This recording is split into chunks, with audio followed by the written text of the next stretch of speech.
When you think of the Roman Empire, what comes to mind? Gladiators? Grand aqueducts? Mighty legions conquering the known world? Probably. But what about its end? Most of us have this picture of a sudden dramatic collapse in 476 AD, when a barbarian chieftain kicked the last emperor off his throne. Game over, right? Well, what if I told you that's not even half the story? What if the Roman Empire didn't really fall then, but instead survived, thrived, and continued for another 1,000 years? Stick with me, because today we're debunking one of history's biggest myths. We're going to uncover the real story of how the Roman Empire ended, and it's a tale of transformation, resilience, and a legacy that's far more complex and fascinating than a simple collapse. This isn't just about dates and names, it's about understanding how one of the greatest civilizations in history didn't just vanish, but evolved. Let's rewind the clock. By the 3rd century AD, the Roman Empire was gigantic, stretching from Britain to Iraq. Managing such a vast territory was a nightmare. It was constantly under attack, plagued by civil wars and crippled by economic crises. The empire was too big to fail, but also too big to govern effectively from a single capital, Rome. So, in the year 285, the Emperor Diocletian came up with a radical solution. He decided to split the empire into two halves for administrative purposes, a Western Roman Empire and an Eastern Roman Empire. Each half would have its own emperor, its own administration, and its own military command structure. The idea was simple: divide and conquer your own problems. The West was centered around the old capital, Rome, while the East was governed from various cities until a new grand capital was established. This brings us to Emperor Constantine the Great. In 330 AD, he founded a new capital for the Eastern Empire. He called it Nova Roma, or New Rome, but everyone soon started calling it Constantinople, the city of Constantine. Located on the strategic Bosporus Strait, it was a fortress, a hub of trade, and a Christian metropolis. While the Western Empire was crumbling under the weight of its problems, the East, with its wealth, massive population, and formidable capital, was entering a golden age.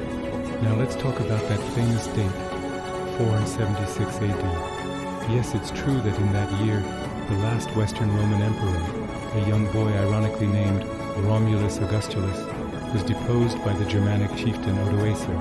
But here's the crucial part. Odoacer didn't declare himself the new emperor of the West.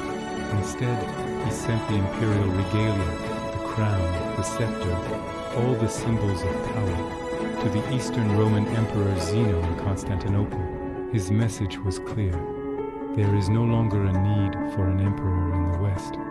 You are now the sole Roman emperor. Think about that for a second. From the perspective of everyone living at the time, the Roman Empire hadn't fallen.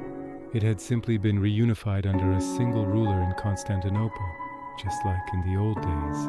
The barbarian kingdoms that sprung up in Italy, Gaul, and Spain often paid lip service to the emperor in the East, sometimes even minting coins with his face on them. They saw themselves as ruling in the emperor's name, not as having destroyed his empire. So what was this surviving Eastern Roman Empire? We call it the Byzantine Empire today, but that's a modern term invented by historians centuries later.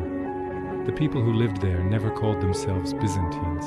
They called themselves Romaioi, Romans. They spoke Greek, not Latin, but they were the direct, unbroken continuation of the Roman state. Their emperors were the legitimate successors to Augustus and Constantine. They followed Roman law, preserved classical Greek and Roman knowledge, and commanded Roman legions. This Byzantine Empire wasn't just a shadow of its former self, it was a superpower. Under Emperor Justinian the Great in the 6th century, its armies reconquered Italy, North Africa, and parts of Spain. They temporarily reclaimed the city of Rome itself. Justinian also codified Roman law into the Corpus Juris Civilis, a work so influential it forms the basis of the civil law systems in many countries today. In Constantinople, he built the Hagia Sophia, a church so breathtaking it remained the largest cathedral in the world for nearly 1,000 years. This was not a fallen empire, this was a powerhouse. For centuries, Constantinople was known as the Queen of Cities.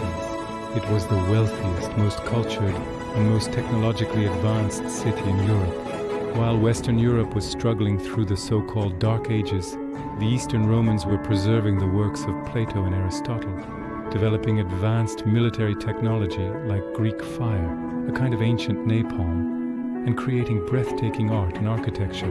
They were the shield of Christendom, holding back wave after wave of invaders from the east, protecting a still fragile Europe. So if the empire didn't fall in 476, when did it end? The story gets more complicated from here. The empire faced constant warfare. It fought devastating conflicts with the Sasanian Persian Empire, and then faced the explosive rise of Islam and the Arab caliphates. It lost vast territories, Egypt, Syria, and North Africa, but it held on. Its heartland in Anatolia and the Balkans remained secure, and its capital, Constantinople, was virtually impregnable.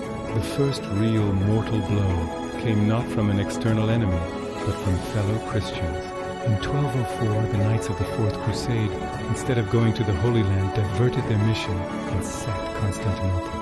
They looted its treasures, burned its libraries, and shattered the empire. For the first time in its 900-year history, the city fell. The empire fractured into smaller successor states, and although it was eventually reclaimed by the Romans in 1261, it was a shadow of its former glory. It was broken, impoverished, and surrounded by powerful enemies. This brings us to the final act. By the 15th century, the once mighty Roman Empire was reduced to little more than the city of Constantinople itself and a few scattered territories. A new, formidable power had risen in the east, the Ottoman Turks. Led by the ambitious Sultan Mehmed II, they were determined to conquer the legendary city. In the spring of 1453, Mehmed laid siege to Constantinople with a massive army and powerful new cannons that could smash through walls previously thought to be indestructible. The last Roman emperor, Constantine the Venice Palaiologos, mounted a heroic but doomed defense with a tiny force of Romans and a few loyal Italian allies. After a grueling 53-day siege, on May 29, 1453, the Ottoman forces breached the walls. The last Roman emperor died fighting on the ramparts, and the city fell. That day, May 29, 1453, is the day the Roman Empire truly ended. Over 2,000 years after the founding of Rome, and nearly 1,500 years after Augustus became the first emperor, the direct line of succession was finally broken. The state that had shaped the Western world was no more. So why does this matter? Why is the popular story stuck on 476? Part of it is a Western-centric view of history. For Western Europe, 476 was a pivotal moment that marked the beginning of the Middle Ages. The story of 1,000-year survival in the East didn't fit that neat narrative. But by focusing only on the West, we missed the incredible story of resilience, adaptation, and continuity.